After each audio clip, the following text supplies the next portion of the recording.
Bonjour à tous et bienvenue sur Madforge Motor. Il nous reste quelques petits trucs par-ci par-là à finir avant de faire la peinture. Évidemment, on a encore du masticage et du ponçage, mais on va voir que toutes ces heures, au final, ça valait vraiment le coup.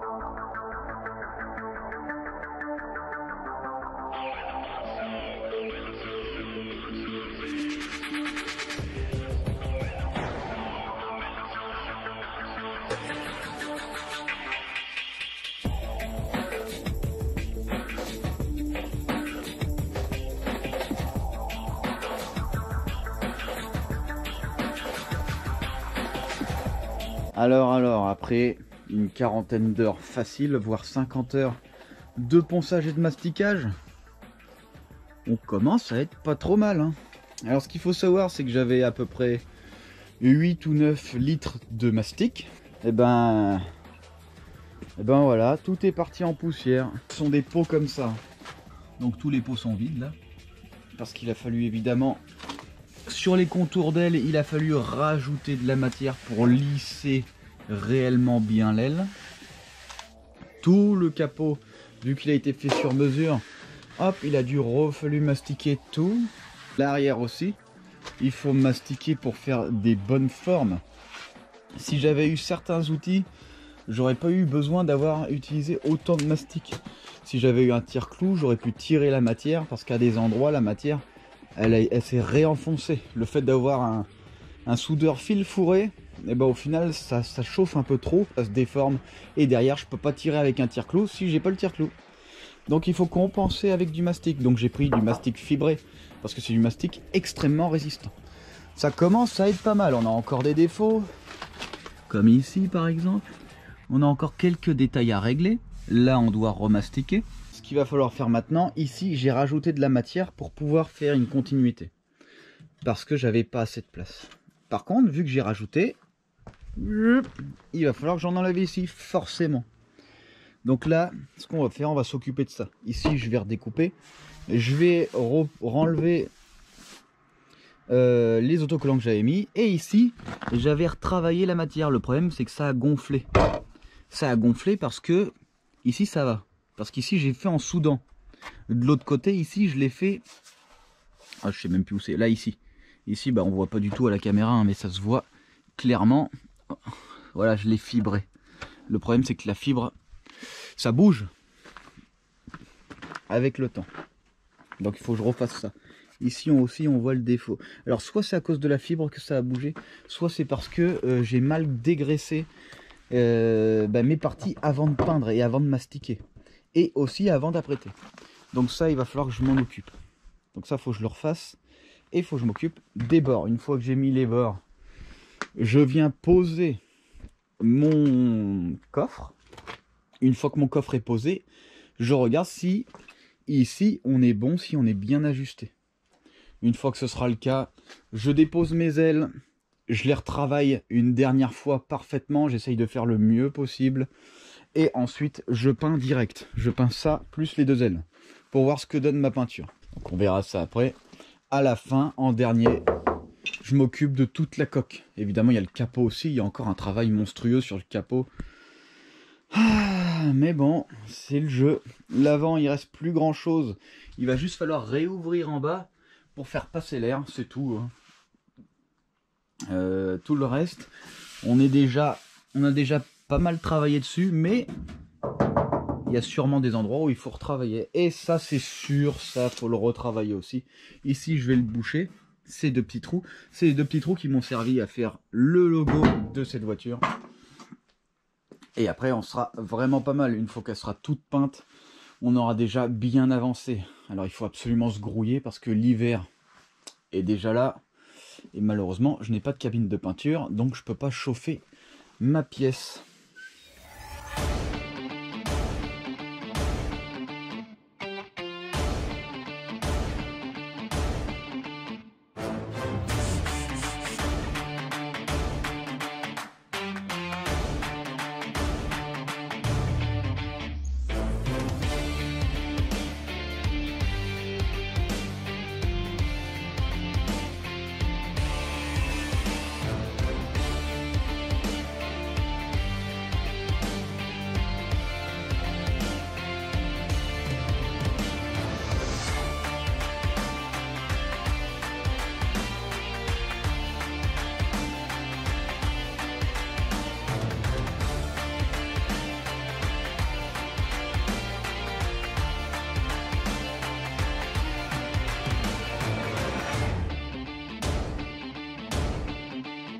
Ok, on n'est pas trop mal. Donc, ponçage, masticage avec apprêtage, puis reponçage derrière pour que la peinture puisse adhérer. Voilà, c'est à ça que sert le ponçage, à le bien lisser et à faire en sorte que la peinture adhère derrière. Là, on est vraiment bien. Donc là, les ailes sont faites.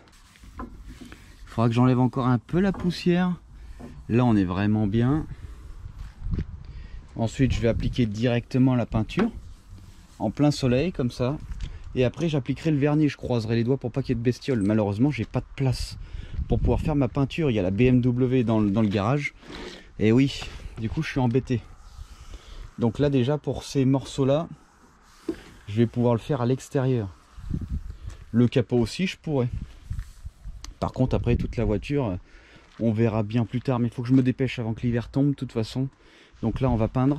On va voir un petit peu ce que ça donne après.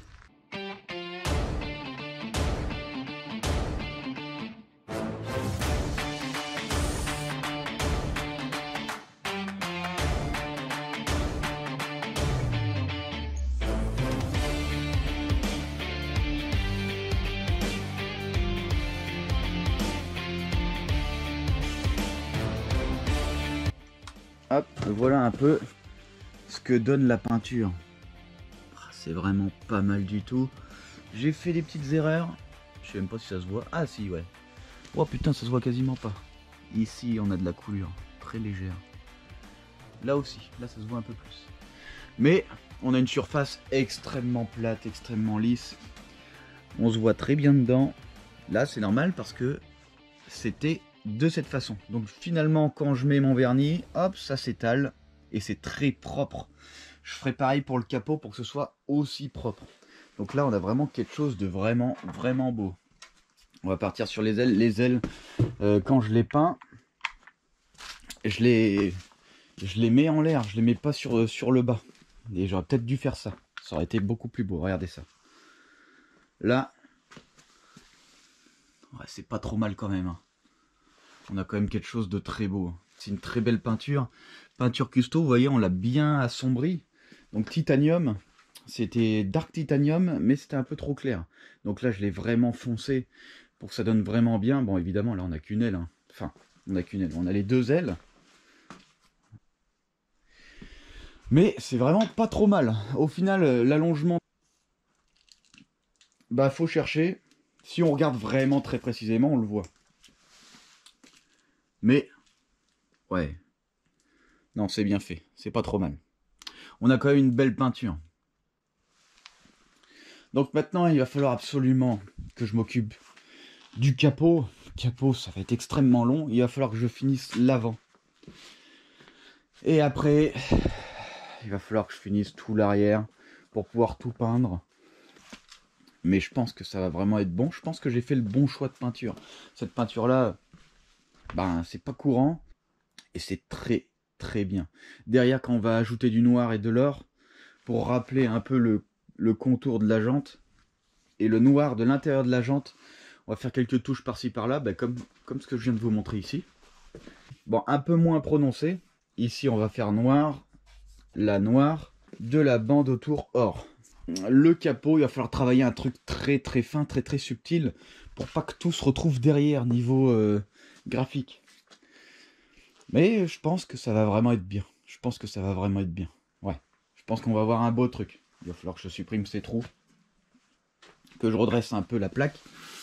Ici, que je la travaille réellement, surtout que je la fixe, parce que là, elle n'est pas fixée du tout.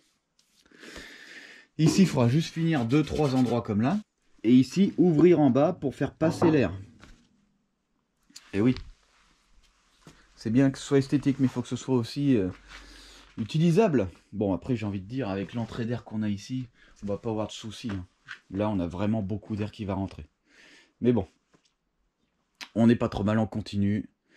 Puis on sera vraiment bien après. Ça fait au moins 50 heures que je ponce. Mais quand je vois le résultat, ça vaut quand même la peine. Au final, regardez ici, comme je vous ai dit tout à l'heure, on voit même pas où a été coupée l'aile. On le voit même pas. Et où elle a été rallongée. C'est un peu le but, hein, évidemment.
Alors, une fois apprêté, il faut poncer. Une fois que j'ai poncé, il faut enlever la poussière. Une fois qu'on a enlevé la poussière, il faut mettre un produit, comment dire, il faut mettre un produit anti-silicone. C'est très important. Alors ici, comme vous pouvez le voir, j'ai juste poncé le vernis, parce qu'au final, le vernis accroche. Hein. Il n'y a pas besoin de mettre de l'après sur toute la voiture. Le vernis, une fois que vous le poncez, en fait, il accrochera. Donc je peux peindre directement sur un vernis tant que c'est poncé. Évidemment, un vernis brillant non poncé, ça tiendra pas. Donc là, tout est bon. Tout est poncé, le capot aussi. Pour faire les bandes, il va falloir que je mette le capot évidemment sur la voiture pour avoir des bandes qui correspondent parfaitement. Sinon, je vais avoir des soucis. Hein. Si je mesure ici, je mesure là, hop, je fais mes trucs et que je mesure là-bas, eh ben forcément, je vais avoir des écarts. Il faut faire tout en une seule fois. Donc du coup, l'arrière ici, j'aurai pas de bande pour l'arrière. J'aurai uniquement de la bande sur le dessus et sur le capot. Voilà. Je pense que ce sera très bien. Si jamais je considère que c'est pas terrible, je peux toujours reprendre uniquement mon arrière, parce qu'au final on est détaché. Donc juste mon coffre, je peux le repeindre en mettant les bandes. Et au pire, il n'y aura pas de descente. Si jamais je vois qu'il y a vraiment trop de... que ça fait vraiment trop bizarre, admettons. Ok, donc là je continue à enlever les poussières. Je finis, j'envoie direct mon noir. Je le couvre. Une fois qu'il est couvert, j'envoie mon bronze pour faire mes petites bandes. Je couvre mon bronze et après je peux envoyer la vraie couleur, la vraie peinture. Donc là j'ai encore un peu de taf, il faut que je me grouille parce qu'il fait pas extrêmement beau. Par contre il n'y a pas de vent, c'est parfait. La température, on doit être dans les 10 degrés. C'est à la limite, mais de toute façon j'ai pas le choix parce que les jours qui suivent, je ne pourrai plus peindre de la fin d'année. Donc il faut que je peigne maintenant. Là on est en novembre, donc là j'ai pas le choix, il faut que je me dépêche. Donc là j'ai 50 centilitres de noir et là j'en ai un peu moins. Sauf que je suis pas sûr d'en avoir assez, enfin je pense que si, je vais faire un transfert pour récupérer un peu plus de noir, parce qu'évidemment une fois que c'est mélangé, hein, c'est irréversible. Vous en doutez bien. Ok, qu'est-ce qu'il me reste là-dedans? Ouais, donc là je vais juste en repasser ici. Hop. J'ai pas besoin de beaucoup de bronze. Donc je peux me permettre, voilà, d'en enlever. Je pense que là, ça devrait largement suffire. Ok.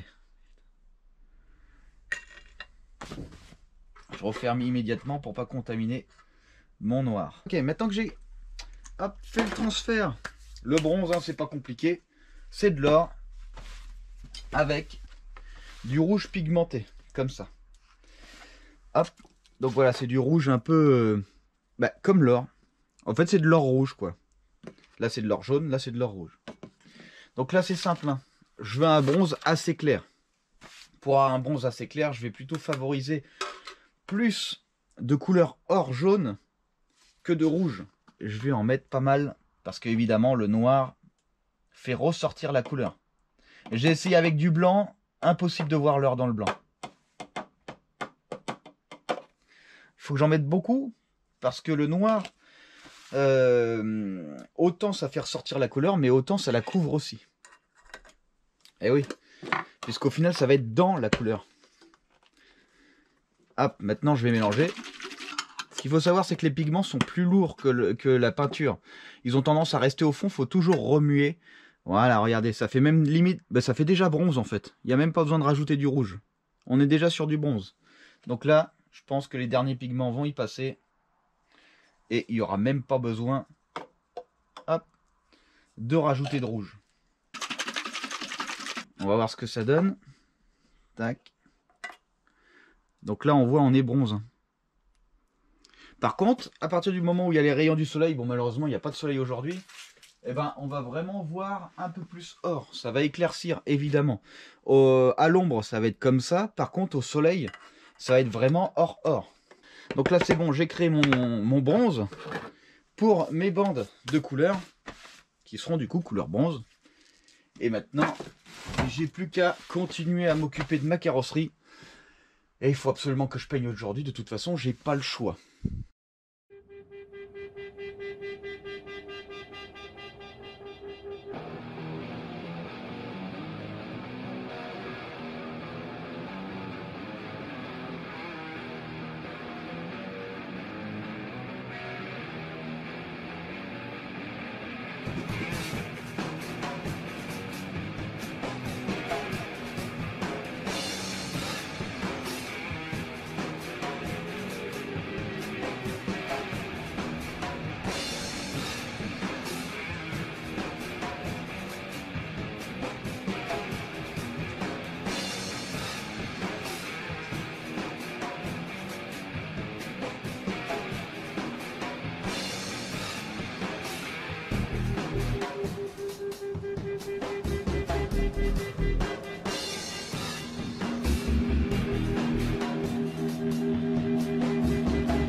Ok, donc voilà un petit peu. Alors on a peint, on n'a pas encore verni.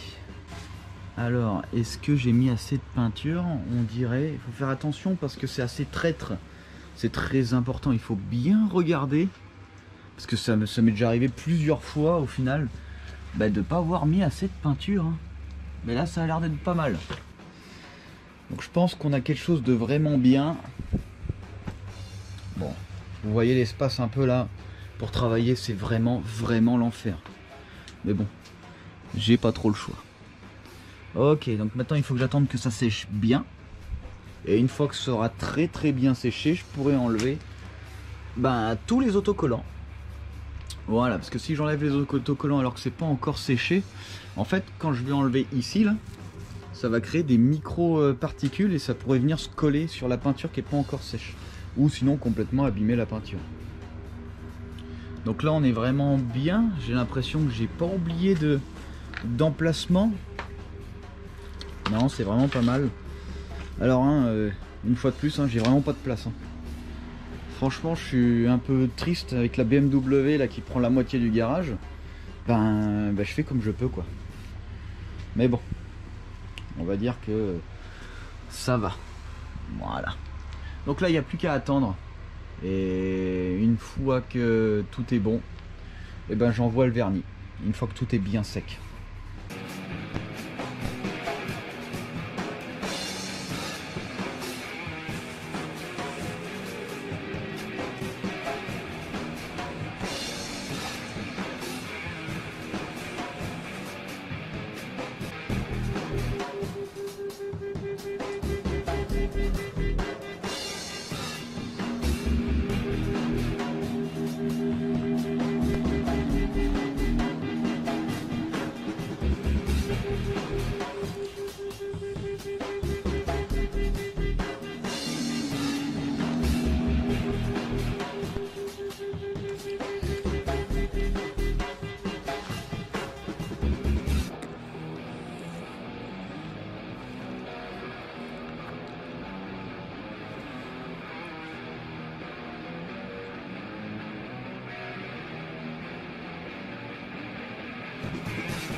Donc ça y est, on a terminé la peinture du véhicule, évidemment uniquement carrosserie, parce qu'après derrière il y a encore un max de travail à faire, surtout d'adaptation. Il va falloir réouvrir pour placer notre moteur en centrale avant, évidemment le reculer, il va falloir renforcer l'avant, il va falloir rajouter des renforts, il va falloir aussi allonger la direction, il va falloir avancer le master vac, etc. On a un max de boulot encore sur cette caisse et bah du coup il va falloir attendre la suite pour voir comment installer tout ça, comment faire un arbre de transmission hybride, installer la boîte avec un nouveau volant moteur, donc forcément la butée d'embrayage sera plus à la même place. Ce sont des choses auxquelles il faut penser, une admission d'air complète sur mesure, tout ça sont des choses qu'on verra ensemble.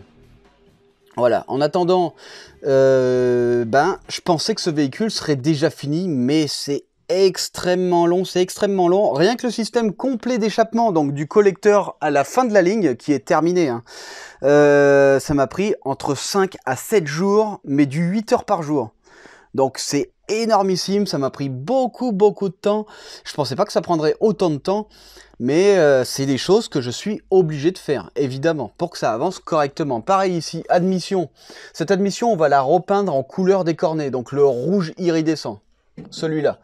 Je pense que ce sera très beau, évidemment. Encore une fois, on a du travail à mort, on a plein de choses à faire et plein de choses à voir. Il faudra aussi voir le master vac, l'installation du système de freinage en décalé parce que ça gêne le moteur. Enfin bref, il y a quand même beaucoup de choses à voir encore sur ce projet. Et derrière ce projet, évidemment, ce qui va arriver, ça va être la 205 VR6 4 roues motrices avec coupable qu'on va faire. Donc moi, je m'occuperai de la partie châssis complète, si c'est toujours d'actualité, normalement oui.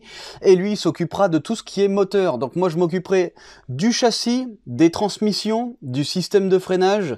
Et puis voilà, lui je pense qu'il s'occupera plutôt du système électrique, du moteur et de l'installation moteur. Échappement, il m'a dit que c'était pas la peine, il avait ce qu'il fallait, donc tout ce qui est moteur, ce sera lui, tout ce qui sera châssis, ce sera ici. On partira sur des plans prochainement, une fois que cette voiture sera complètement terminée. Alors je croise les doigts pour que ça arrive le plus tôt possible, parce qu'il faut encore travailler à mort, mais on lâche rien et on avance. Si cette vidéo vous a plu, surtout, n'hésitez pas à mettre un pouce bleu, n'hésitez pas à partager, il faut qu'on soit le plus possible pour pouvoir réaliser des monstres encore plus forts. Je prépare des choses encore vraiment bien. Après, il y a la Most Wanted, évidemment, hein, donc on fera des quinconces. Il faut que j'ai 2 projets à la fois tout le temps. Donc dès que la 205 est terminée, on s'occupera de la coque de la Most Wanted. Une fois que la coque est terminée, on fera rentrer un nouveau projet et on verra ensemble ce que c'est. Il y aura aussi le concept car à réaliser, mais pas que. Donc j'ai quand même pas mal d'idées encore et j'ai vraiment hâte de commencer les autres projets, même si ceux-là ne sont pas encore terminés. J'ai déjà des idées et vous inquiétez pas, vous ne serez pas déçus. On va essayer d'envoyer vraiment très fort. Déjà, ces projets-là sont assez conséquents. Manta complètement custom, Most Wanted 4 roues motrices, 1200 chevaux, 900 kg, l'objectif à atteindre. Donc là, on rigole pas, on fait des bons trucs. Derrière, le concept car qui sera sûrement en moteur central avant, propulsion V8, je pense qu'il serait vraiment bien. Et après, on verra pour la suite. Je pense que je prépare encore des choses pas trop mal, mais il va falloir attendre évidemment parce que ces projets ne tombent pas comme ça. Mais en tout cas, vous inquiétez pas, des projets, c'est pas ce qui manquera et du contenu, il y en aura toujours. En tout cas, si tout ça vous intéresse, moteur, tout ce qui est châssis, tout ce qui est custom, tout ce qui est peinture, etc. etc. On verra aussi, je pense, l'aérographe vraiment sérieusement, pas de l'aérographe voilà, ridicule, on va dire. On essaiera de travailler un peu ça, je pense. Il pourrait être sympa quand j'aurai du temps, évidemment, parce que là, c'est pas du tout le cas. Et pour essayer de voir encore autre chose. Et si tout ça vous intéresse, venez vous abonner sur Matt Forge Motor.